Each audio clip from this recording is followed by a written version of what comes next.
Yo, what's going on, everybody? We back with another one, and today we're gonna be doing something that I said I was gonna do when I first got the truck, which is gonna be to remove the old factory running boards.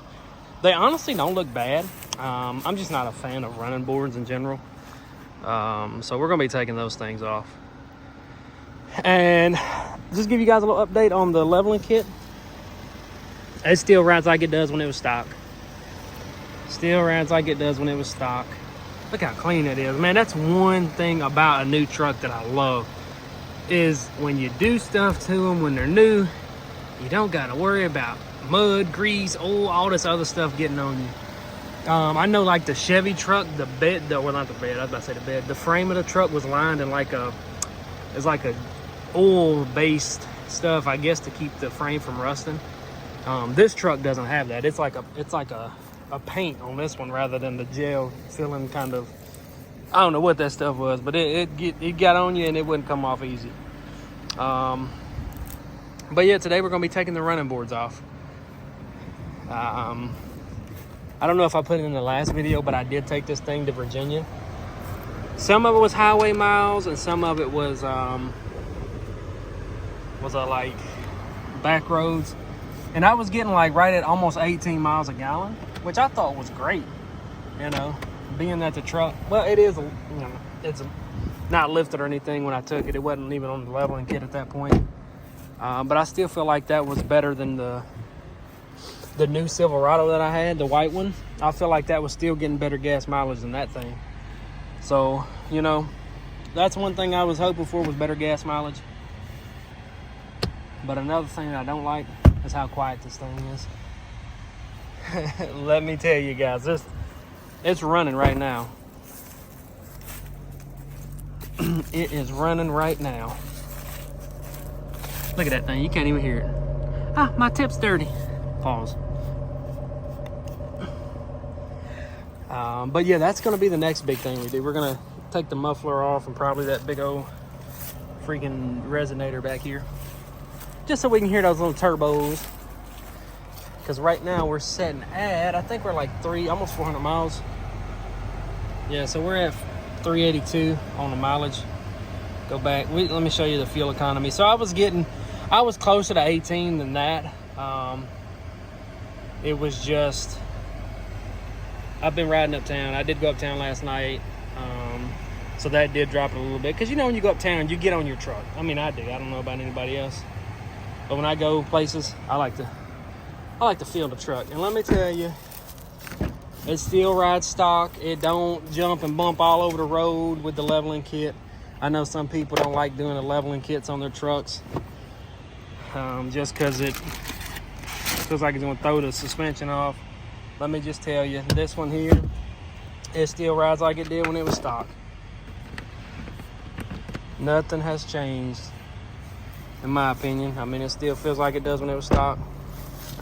But yeah, let me stop rambling. I'm gonna get one of these off and just give you guys like a comparison on how it looks with them and how it looks without them. I don't know, I might take that X series off. I think that's one thing that the X series or the XP, it comes with all the badges blacked out. Because I know some of the trucks that are the same trim as mine, like the front end, the Toyota was like chrome, and then all the badges were chrome. So I think that was another thing that the XP series or X series or whatever this thing is, I think that's what it did. It blacked out all the emblems and badges. But yeah, let me get some tools out, jump underneath here and see what we got going on, and then I'll give you guys a side-by-side comparison on this. And actually, while we're here, because I know I didn't do it last time, let me give you guys show you guys how tall it is right now. Because I think when I had it stock, it was like 36, I want to say. So yeah, we're at 38.5 right now. And the leveling kit's been on there for 3 days. So we did gain almost 3 inches off of that. Because we was at 36, well, it was 2.5 inches. Because we was at 36, now we're at 38.5. So we did gain 2.5 inches off an 1.5 inch or 1 3/4 inch leveling kit. So that's cool. But yeah, let me grab some tools real quick. And I'll pick the video back up when I get one side off. That way I can show you guys how it looks with and without the running boards. All right, fellas. We got one side off. And these are actually very, very light running boards. They must be aluminum. But there it is. I think that looks a lot better now. And it's just, you got 2, 4, 6, 8. You got 8 12mm bolts. And literally, I mean, I can pick this up with one hand. That's how light it is. So it definitely has to be some kind of aluminum. But yeah, give you guys a side view. I think it looks a lot better. Once I get this other side off, I'll give you guys a side-by-side comparison of the Tahoe. Because like I said, I think that one's supposed to be taller on paper than this one, but we'll find out. Let me get this other side off real quick, and I will pick the video back up then. All right, fellas, we got them lined up, and I do think the Tahoe might be just a little bit taller. It might be the ground. And you know, the Tahoe's got 35s on it, so that's another factor to keep in mind. But I honestly believe if this thing had 35s on it, it would be a lot taller. And I do apologize about the glare from the sun. But yeah, there it is, man. I think it looks a lot better without the running boards. Let me know what you guys think in the comments.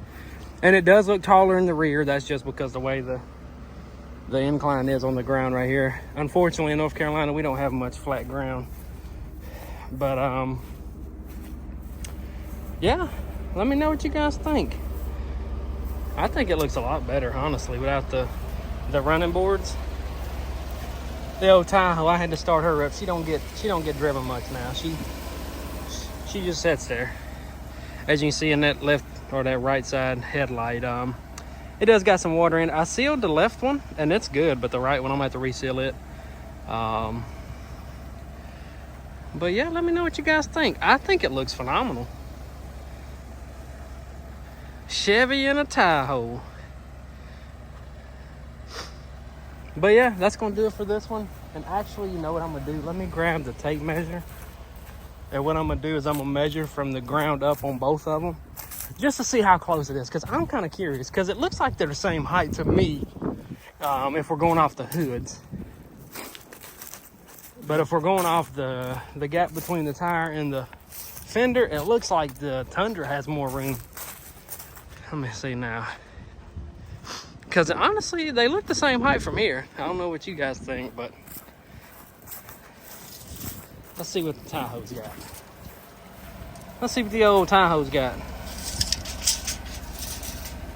And let me know what you guys think we should do on the exhaust on this thing. So yeah, we're at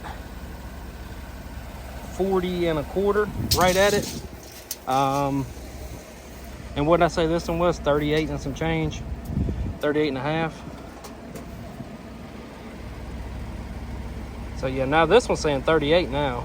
So it might be the ground I'm on. It's gotta be, because I was getting 38 1/2 a minute ago. Now I'm getting 38. I know the suspension didn't settle 1/2 inch that quick. But yeah, you guys see it. I mean, it's, like I said, the Tahoe's got a 3-inch level. Tundra's got a 1 3/4 level. And the work van, it's just a work van. Dadgummit, door's locked. Need to put that tape measure back in there. I was needing it yesterday. But yeah, if y'all enjoyed the video, hit the like button, subscribe. Like I said, we got a lot more stuff coming for both vehicles, actually. I just haven't been messing with the Tahoe because I got a new truck. And you know, when you get something new, you gotta show it all the love. Let me pull this thing back over here. Let me pull it back over, y'all. Just don't get me wrong, I like my Tahoe. This thing is comfortable. That's one thing I really like about this thing. Is how comfortable it is. And you know what? Actually, we're gonna pull this. No, we'll pull it back where it was. But yeah, it's actually really comfortable. You guys have never had a Tahoe and only had the trucks, get you a Tahoe, give it a try. Because it's definitely comfortable. And another thing I really like about this one is the remote start. I know you could put it on the cat eyes, but I wasn't trying to pay $500 for the remote start. But yeah, like I said, you guys enjoyed, like button, subscribe. We got a lot more stuff coming for this thing. I'm actually about to run to the exhaust shop now to get a quote on what they would charge me to cut out the resonator and the muffler. So stay tuned for that, and I'll see you guys in the next one. Peace.